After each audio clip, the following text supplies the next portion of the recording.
नमस्कार मंडळी, मी अनिता तुम्हा सर्वांचं अगदी मनापासून स्वागत करते। सर्वात पहिले सर्वांना श्री स्वामी समर्थ। तर बघा 16 एप्रिलला मराठी नवीन वर्षातली पहिली संकष्टी चतुर्थी आलेली आहे। आता ही चतुर्थी बुधवारी आहे बघा, 16 एप्रिल 2025 वार बुधवार या दिवशी संकष्टी चतुर्थी आलेली आहे। तर आपण आजच्या व्हिडिओमध्ये जाणून घेऊया की संकष्टी चतुर्थीचं महत्त्व काय, पूजा विधी कसा करावा। त्याचबरोबर आपल्या ज्या आपण दैनंदिन जीवन जे जगत असतो तर त्यामध्ये आपल्याला अनेक संकटांचा सामना करावा लागतो। तर आपल्याला अशा आपल्या जीवनामध्ये जर संकट असतील बघा, नोकरी विषयक असेल, पैसा अडकलेला असेल किंवा खूप खर्च झालेला असेल आणि जर तुमचे मुलं शाळेमध्ये शिकत असतील आणि त्यांना खूप घवघवीत यश असं पाहिजे, काहींचे मुलं जर स्पर्धा पेपरचा अभ्यास करत असतील आणि स्पर्धा पेपर त्यांना द्यायचे असतील तर अशा वेळेस आपण काय उपाय करू शकतो। विशेष म्हणजे बघा, गणपती बाप्पांची पूजा तर सगळ्यांनीच करावी, पण विशेष तर बघा ज्यांना नोकरीमध्ये यश पाहिजे, त्याचबरोबर जर तुमचे मुलं किंवा तुम्ही स्वतः विद्यार्थी आहात, एखाद्या स्पर्धा पेपरचा तुम्ही अभ्यास करत आहात, तर अशा वेळेस आपण गणपती बाप्पांची कुठली सेवा करावी अशी संपूर्ण माहिती मी तुम्हाला आजच्या व्हिडिओमध्ये देणार आहे। तेव्हा व्हिडिओ पूर्ण पहा। व्हिडिओ आवडल्यास व्हिडिओला लाईक करा, शेअर करा आणि चॅनलला अजून सबस्क्राईब केलं नसेल तर लगेचच सबस्क्राईब करून घ्या आणि व्हिडिओ पाहत असताना कमेंटमध्ये बाप्पा मोरया लिहायला विसरू नका। चला तर लगेचच व्हिडिओला सुरुवात करते। जर आपण गणपती बाप्पांची पूजा केली संकष्टी चतुर्थीच्या दिवशी तर बघा आपल्या जीवनातील असंख्य अशा अडचणी दूर होतात। तसेच आपल्याला नवनवीन काम उपलब्ध होतात। म्हणजेच आपलं जर काही नवीन काम असेल, व्यवसाय असेल तर त्यामध्ये यश मिळतं। तसेच जर तुम्ही विद्यार्थी असाल तर विद्यार्थ्यांच्या बुद्धी आणि स्मरणशक्तीमध्ये वाढ होते। तसेच घरामध्ये सुख शांती नांदते, आरोग्य लागतं। तर बघा आपल्याला संकष्टी चतुर्थीच्या दिवशी फक्त उपवास आणि व्रत हेच आपण करावं असं काही नाही। ज्यांना उपवास करणं शक्य होणार नाही त्यांनी फक्त या दिवशी गणपती बाप्पांची भरपूर सेवा करायची आहे। म्हणजेच गणपती बाप्पांचे स्तोत्र मंत्र आपल्याला या दिवशी म्हणायचे असतात आणि या दिवशी आपण विधिवत गणपती बाप्पांची पूजासुद्धा करू शकतो। तर बघा आपण गणपती बाप्पांचं जे काही संकष्टी चतुर्थीचं व्रत आहे तर ते कसं करावं। तर बघा संकष्टी चतुर्थीच्या दिवशी सकाळी लवकर उठून स्नान वगैरे करून स्वच्छ आपल्याला कपडे घालायचे आहे। शक्यतो बघा या दिवशी जर तुम्हाला शक्य झालं तर लाल रंगाची कपडे घालून गणपती बाप्पांची पूजा करण्याचा या दिवशी तुम्ही प्रयत्न करू शकता। बघा यानंतर जर म्हणजे संकष्टी चतुर्थीच्या दिवशी आपलं जे काही घर आहे तर आपण सर्वच ते स्वच्छ करून गणपती बाप्पांची मूर्ती ज्या ठिकाणी आपल्याला गणपती बाप्पांच्या मूर्तीची स्थापना करायची आहे ती जागासुद्धा स्वच्छ करायची। तसेच संपूर्ण घरसुद्धा आपल्याला या दिवशी स्वच्छ करायचं असतं। त्यानंतर बघा तुम्ही एक चौरंग घ्या। त्यानंतर तुमच्याकडे देवघरामध्ये जी काही गणपती बाप्पांची मूर्ती आहे तर ती गणपती बाप्पांच्या मूर्तीला अभिषेक घालून त्यानंतर गणपती बाप्पांची तुम्ही व्यवस्थित म्हणजे अक्षदा ठेवून त्यावर तुम्ही गणपती बाप्पांची स्थापना करायची आहे आणि विधिवत ही गणपती बाप्पांची पूजा करायची आहे। बघा पूजेच्या वेळी आपल्याला गणपती बाप्पांना दुर्वा, लाल फूल, मोदक, लाडू आणि आपल्याला फुलांचा हार हा गणपती बाप्पांना अर्पण करायचा असतो। तर या प्रकारे आपण विधिवत गणपती बाप्पांची पूजा करायची असते। तर बघा आता तुम्ही संकष्टी चतुर्थीचा जो काही उपवास पकडलेला आहे तर आपल्याला हे व्रत करताना काय करायचे, जर तुम्हाला फलाहार घेऊन जर हा उपवास करायचा असेल तर करू शकता। बघा कोणी 2 टाईम ह्या उपवासाला तिखट हा पदार्थ खात नाहीत, तर त्यामुळं काय करते दिवसभर फक्त दूध आणि फलाहार घेऊन संध्याकाळी आपण काय करतो, संपूर्ण दिवस पूजा केल्यानंतर चंद्रदर्शनानंतरच आपण अन्न ग्रहण करतो। म्हणजेच आपण जेवण करायचं असतं आणि रात्री आपल्याला चंद्रदर्शन झाल्यानंतर गणपती बाप्पाला नैवेद्य दाखवून आपल्याला चंद्रदेवालाही अर्घ्य ह्या दिवशी द्यायचं असतं। आता आपण चंद्रदेवाला अर्घ्य दिल्यानंतर आपल्याला आपलं जे काही संकट निवारण्यासाठी आपल्याला प्रार्थना करायची आहे गणपती बाप्पांना। तर आपल्याला काय करायची, कोणती प्रार्थना म्हणायची आहे ह्या वेळेस, वक्रतुंड महाकाय सूर्यकोटी समप्रभ निर्विघ्नं कुरु मे देव सर्वकार्येषु सर्वदा। तर अशा प्रकारे आपल्याला गणपती बाप्पांनाही प्रार्थना करायची आहे.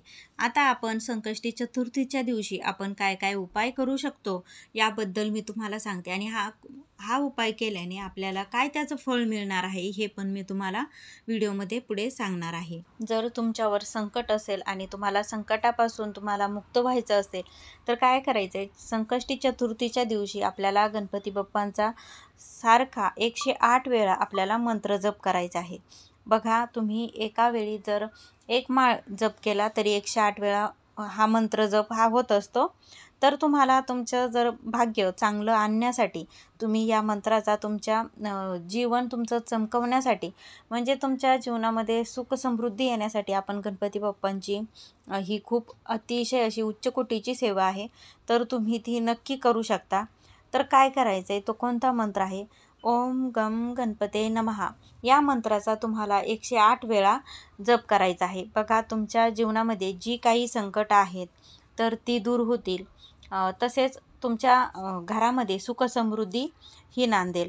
तर बघा, हा जर मंत्र तुम्ही एकदा सिद्ध केला तर या मंत्राचा जप करताच तुमचे कार्य हे सिद्धीस जाण्यास सुरुवात होते. त्यानंतर बघा, संकष्टी चतुर्थीच्या दिवशी जर आपण गणेश चालिसाचं पठण केलं तर आपल्या मनातील किती पण जर कठीण इच्छा असेल ना, तरीसुद्धा इच्छापूर्तीसाठी गणेश चालिसा म्हटलं जातं असं आपल्या शास्त्रामध्ये सांगितलेलं आहे. तर आपल्याला सकाळी किंवा संध्याकाळी आपल्याला पूजेच्या वेळी जेव्हा आपण गणपती बाप्पांची पूजा करतो संकष्टी चतुर्थीच्या दिवशी, त्यावेळेस आपल्याला गणेश चालिसाचं आपल्याला पठण करायचं आहे. बघा, मनातील तुमची जी काही इच्छा आहे तर ती गणेश चालिसा म्हटल्याने तर ती पूर्ण होणार. त्यानंतर बघा, आपण संकष्टी चतुर्थीच्या दिवशी आपण जर तुमच्या मुलांच्या प्रगतीमध्ये जर अडथळा येत असेल, मुलांची प्रगती व्हावी असं तुम्हाला जर वाटत असेल तर हा उपाय आई किंवा वडील यांनी कुणी केला तरीसुद्धा चालतं. तर उपाय काय करायचा आहे, तर आपल्याला गणपती बाप्पांच्या पूजेमध्ये 2 सुपारी आणि 2 वेलची आपल्याला ठेवायच्या आहेत. ज्यावेळेस आपण गणपती बाप्पांची पूजा करतो ना, तर त्यावेळेस आपल्याला गणपती बाप्पांच्या पूजेमध्ये 2 सुपारी, ज्या की लाल सुपारी असते ती, आणि 2 वेलची आपल्याला ठेवायची आहे. बघा, मुलांच्या प्रगतीतील जी काही कामातील जे काही अडथळे आहेत तर ते या उपायाने ते दूर होतात. तर आपल्याला काय करायचं आहे, आपण 2 सुपारी आणि 2 वेलची आपण एका वाटीमध्ये तिथे ठेवायचा आणि ओम गण गणपते नमः या मंत्राचा आपल्याला 108 वेळा मंत्र म्हणायचा आहे. आणि आपल्याला धूप-दीप ओवाळून ती जी काही सुपारी आणि जी काही वेलची आहे तर ती आपल्याला पूजेनंतर एका लाल कपड्यामध्ये बांधून मुलांच्या ती बॅगमध्ये ठेवा. आणि किंवा जर तुम्हाला असं वाटत असेल की मुलांच्या बॅगमध्ये नको, किंवा स्कूलमध्ये गेल्यावरती किंवा कॉलेजमध्ये गेल्यावरती ती कुणाच्या समजा बघण्यात येईल आणि मुलाला विचारतील की तुम्ही हे काय तू ठेवलं आहे काय, तर त्यासाठी तुम्ही काय करा, जर तुम्ही बॅगमध्ये नाही ठेवू शकत तर अशा वेळेस तुम्ही काय करायचे, तुमच्या तिजोरीमध्ये ठेवा. त्याने काय होईल, तुमच्या मुलांच्या जीवनामध्ये जे काही अडथळे आहेत ते पण दूर होतील. त्याचबरोबर तुमच्यासमोर उत्पन्नाचे सुद्धा नवनवीन मार्ग हे खुले होतील. आता बघा, यानंतर आपल्याला संकष्टी चतुर्थीच्या दिवशी आपल्याला आणखीन एक उपाय आपण करू शकतो. तर बघा, जर तुमचा जोडीदार म्हणजे तुमचा जो काही लाईफ पार्टनर आहे तो तुमच्या जर कोणत्या पण कारणामुळे, जर समजा आपण लाईफ पार्टनरमध्ये जर तुम्ही तुमची बायको असेल किंवा तुमचा नवरा असेल, तर तुम्ही जर तो सतत असा काळजीत राहत असेल आणि त्याचा प्रभाव जर तुमच्या नात्यावर पडत असेल, तर बघा काय करायचं आहे, आपल्याला एक सुती असा लांब असा दोरा घ्यायचा आहे आणि आपल्याला तो गणपती बाप्पांच्या समोर ठेवायचा आहे. आणि आपल्याला 11 वेळा एक मंत्र म्हणायचा आहे की ओम विघ्नेश्वराय नमः या मंत्राचं तुम्हाला 11 वेळा पठण करायचं आहे. आणि नंतर देवाची प्रार्थना करून त्या दोऱ्याला 7 गाठी बांधून तो स्वतःजवळ ठेवायचा आहे. बघा, असं केल्याने आपल्या जोडीदाराची सर्व काळजी ही दूर होते, म्हणजेच त्यांच्या मागे जे काही संकट आहे, जी काही चिंता आहे तर ती दूर होते. त्यानंतर बघा, आणखी पुढचा उपाय, जर तुम्हाला व्यवसायामध्ये जर काही समस्या जाणवत असेल आणि त्यापासून तुम्हाला सुटका हवी असेल, तर गणपती बाप्पांच्या मंदिरामध्ये जाऊन तुम्हाला हिरवे मुगाचे तुम्हाला दान करायचं आहे. बघा, हिरवे जे मूग असतात आपण जे भाजीसाठी वापरतो तर तुमचं यथाशक्ती तुम्ही हिरव्या मुगाचं संकष्टी चतुर्थीच्या दिवशी तुम्हाला दान करायचं आहे आणि गणेश चालिसाचा तुम्हाला पाठ करायचा आहे। बघा, हा उपाय तुम्हाला संकष्टी चतुर्थीच्या दिवशीच करायचा आहे आणि हा उपाय केल्याने तुमच्या ज्या काही व्यवसायातील ज्या काही अडचणी आहेत तर त्या दूर होतील। बघा, त्यानंतर आपल्याला आपण संकष्टी चतुर्थीच्या दिवशी आणखीन एक उपाय करू शकतो। जर तुम्हाला ऑफिसमध्ये तुमच्या सीनियर किंवा बॉस किंवा तुमचा जो काही उच्च अधिकारी आहे तुमच्यापेक्षा, तर त्यांच्याशी तुमचे चांगले संबंध राहावेत किंवा तुमची काही त्यांच्याशी अनबन होऊ नये म्हणून आपण काय करायचे, संकष्टी चतुर्थीच्या दिवशी गणपती बाप्पांच्या आपल्याला पाया पडायचं आहे आणि आपल्याला गणपती बाप्पांच्या समोर आसन घेऊन आपल्याला बसायचं आहे आणि त्यानंतर आपल्याला गणपती बाप्पांचा एक मंत्र म्हणायचा आहे, श्री गणेशाय नमः। या मंत्राचा जप तुम्ही 21 वेळा करायचा आहे। बघा, हा मंत्र तुम्हाला 21 वेळा म्हणायचा आहे आणि मनामध्ये जी काही आपल्याला इच्छा आहे की आपलं जे काही कार्यस्थळ आहे तर तेथील सर्वांशी आपले संबंध अगदी चांगले आणि आनंदाचे राहावेत अशी आपल्याला मनोमन प्रार्थना करायची आहे आणि श्री गणेशाय नमः या मंत्राचा आपल्याला 21 वेळा हा मंत्र पठण करायचा आहे, जप करायचा आहे आणि हा जप पूर्ण झाल्यानंतर देवाला आपल्याला एक जास्वंदाचे फूल हे अर्पण करायचं आहे। बघा, असं केल्याने तुमचे जे काही कार्यस्थळ आहे, जे काही तुमची कामाची जागा आहे तेथील वरिष्ठ मंडळी तुमच्याशी अगदी चांगले आणि गोडीने राहतील।